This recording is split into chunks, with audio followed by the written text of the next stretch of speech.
Mais maintenant, quand tu essaies de te relever, il essaye à nouveau de te culpabiliser pour te refaire tomber et t'éloigner de Dieu pour dire Dieu ne t'aime plus. Et ça, c'est un mensonge du diable. Et j'aimerais te dire, eh bien, toi aujourd'hui, Dieu connaît ton cœur, mon frère, ma sœur. Il sait très bien ce qui s'est passé, mais il sait aussi qu'il t'a déjà pardonné et qu'il est celui qui te relève. Le but de Dieu, c'est de te relever et jamais de t'assassiner parce que Dieu t'aime, mon frère, ma sœur. Et il n'y a plus de condamnation pour ceux qui sont en Jésus-Christ. Et si tu as demandé pardon, tes péchés sont pardonnés. Bien, bonjour à tous et à toutes, content de vous retrouver encore aujourd'hui. J'espère que vous avez passé une bonne semaine par la grâce de Dieu. Psaume 38, versets 12 à 15. Ceux qui veulent ma mort me tendent des pièges. Ceux qui cherchent mon malheur parlent pour me détruire. Toute la journée, ils disent des mensonges contre moi. Moi, comme un sourd, je n'entends pas. Comme un muet, je n'ouvre pas la bouche.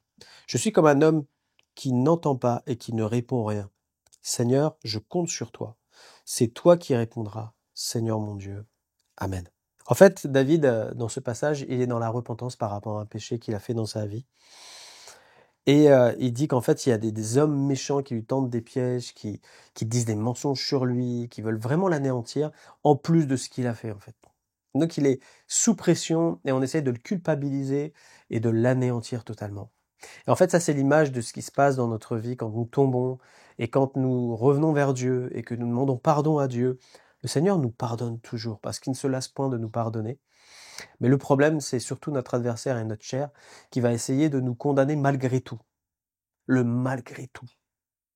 C'est comme si Dieu n'avait pas fait assez par son pardon ou il n'avait pas fait assez avec la croix et que en fait, eh bien, il est celui qui va non seulement te faire pécher, mais son but c'est de te faire pécher et de te mettre la tête sous l'eau par la culpabilité, alors que toi tu as demandé pardon.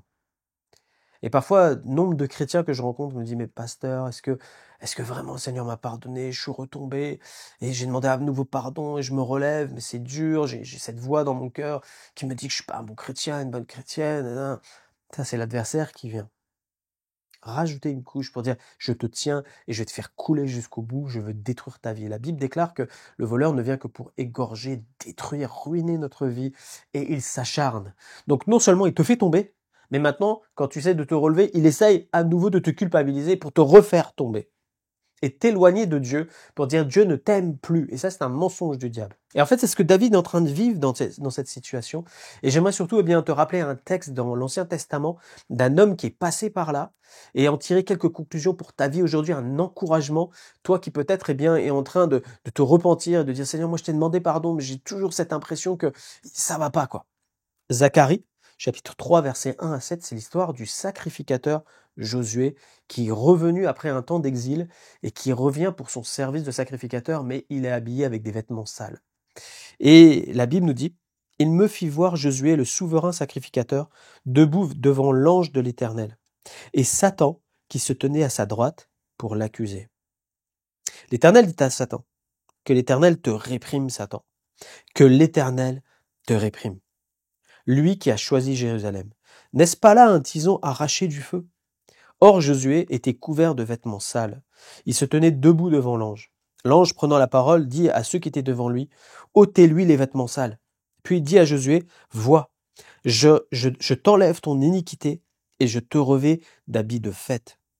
Je dis qu'on mette sur sa tête un turban pur. Et ils mirent un turban pur sur sa tête et ils lui mirent des vêtements. L'ange de l'Éternel était là. L'ange de l'Éternel fit à Josué cette déclaration. Ainsi parle l'Éternel des armées. Si tu marches dans mes voies, et si tu observes mes ordres, tu jugeras ma maison, et tu garderas mes parvis, et je te donnerai libre accès parmi ceux qui sont ici. Amen. J'aime beaucoup ce texte. Parce que c'est un texte qui, dans l'Ancien Testament, qui nous présente déjà la grâce, en fait. Et on voit que cette situation-là, eh bien, ça peut se produire dans notre vie. Donc, comme je disais, Josué, le sacrificateur, on estime, on n'a pas les versets qui le disent, mais des théologiens ont estimé que pourquoi il était habillé en vêtements sales dans cette vision, c'est parce qu'en fait, pendant l'exil, il avait traîné sûrement, eh bien, avec soit des gens idolâtres, ou il avait couché peut-être avec des femmes d'un autre pays qui étaient idolâtres.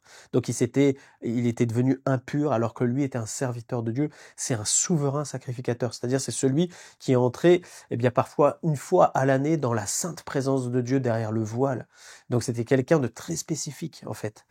Et cet homme-là, en fait, il est sale, donc il est devenu impur.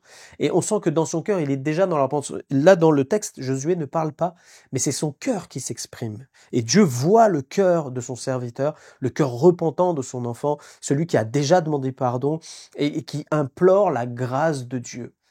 Et j'aimerais te dire, eh bien, toi aujourd'hui, Dieu connaît ton cœur, mon frère, ma sœur. Il sait très bien ce qui s'est passé, mais il sait aussi qu'il t'a déjà pardonné et qu'il est celui qui te relève. Le but de Dieu, c'est de te relever et jamais de t'assassiner. Son but, c'est pas de t'écraser ni de t'opprimer, mais c'est de te remettre en fonction. Et on voit dans ce texte-là que en face de lui, il y avait l'ange de l'Éternel, et à sa droite, la Bible déclare, Satan était là pour l'accuser. Donc il était toujours en train de lui dire, t'es un mauvais, tu n'y arriveras jamais, t'as plus ta place, c'est fini, c'est terminé, etc., etc. Donc il est en train de vraiment de l'écarter du plan de Dieu. Et l'ange de Dieu va parler à Satan, et puis maintenant que tu sois réprimé au nom de l'Éternel. C'est-à-dire en clair, Dieu ne te laisse pas tomber, il est celui qui vient à ton secours et qui dit peut-être à tes pensées, là maintenant, taisez-vous. Parce que c'est mon enfant, c'est mon serviteur, c'est ma servante, et il a ma grâce sur sa vie, mon sang est versé sur lui, et rien ne pourra l'accuser. La Bible déclare, il est tombé l'accusateur des frères. Une bonne fois pour toutes. Et tu dois laisser l'adversaire à sa place, c'est-à-dire sous tes pieds, à dire, toi là, je ne t'écoute pas, j'ai été pardonné. L'accusateur, toi, tu es tombé une bonne fois pour toutes, ta place, elle est là, mais moi, ma place, elle est auprès de Dieu, et je suis assis dans les lieux célestes en Jésus-Christ. Et on voit que dans ce texte-là, eh bien, l'ange de l'Éternel va réhabiliter totalement Josué dans sa fonction, dans son identité et dans la pureté d'origine, en lui remettant des vêtements de fête, pas n'importe quel vêtement, des vêtements de justice, des vêtements avec un turban sur sa tête pour montrer qu'il est à nouveau, eh bien, dans son service de souverain sacrificateur, il l'a totalement restauré et il va reprendre du service maintenant. Et c'est ce que Dieu se plaît à faire dans notre vie et dans ta vie. Dieu veut te restaurer totalement. Approche-toi de lui librement parce que Dieu t'aime, mon frère, ma sœur. Et il n'y a plus de condamnation pour ceux qui sont en Jésus-Christ. Et si tu as demandé pardon, tes péchés sont pardonnés. Et il est celui qui purifie ton cœur maintenant et tes pensées. Que Dieu te bénisse et on va prier. Seigneur, merci parce que tu as tout accompli à la croix. Merci parce que, Seigneur, mon Dieu, par ton sang, nous sommes purifiés. Seigneur, mon Dieu, et je prie, Père, pour tous ceux qui sont, Seigneur, sous emprise de culpabilité, alors qu'ils se sont repentis, qui veulent marcher avec toi, Seigneur, qui se sont détournés de leurs anciennes voies. Seigneur, tu dis la même chose que ce que tu as dit à Josué. Tu as dit, Seigneur, mon Dieu, eh bien, qu'il était celui sur lequel, Seigneur, tu avais posé ta main, Seigneur, mon Dieu, et que s'il te servait, Seigneur, eh bien, il aura un accès complet, Seigneur, dans ta présence. Seigneur, aujourd'hui, nous avons cet accès complet dans ta présence parce que Jésus, tu as payé le prix à la croix et que le voile a été déchiré. Seigneur, ta parole déclare que nous sommes tes sacrificateurs. Et je prie pour tous ceux qui se sont salis, Seigneur, mais que tu as purifié et sanctifié. Père, je prie pour que la culpabilité soit chassée maintenant de leur cœur et qu'ils puissent te servir, Seigneur mon Dieu, comme toi, Seigneur mon Dieu, tu le désires pour leur vie. Merci de les bénir et de le renouveler aujourd'hui. Dans le nom de Jésus, j'ai prié. Amen. Que Dieu vous bénisse. On se retrouve la semaine prochaine.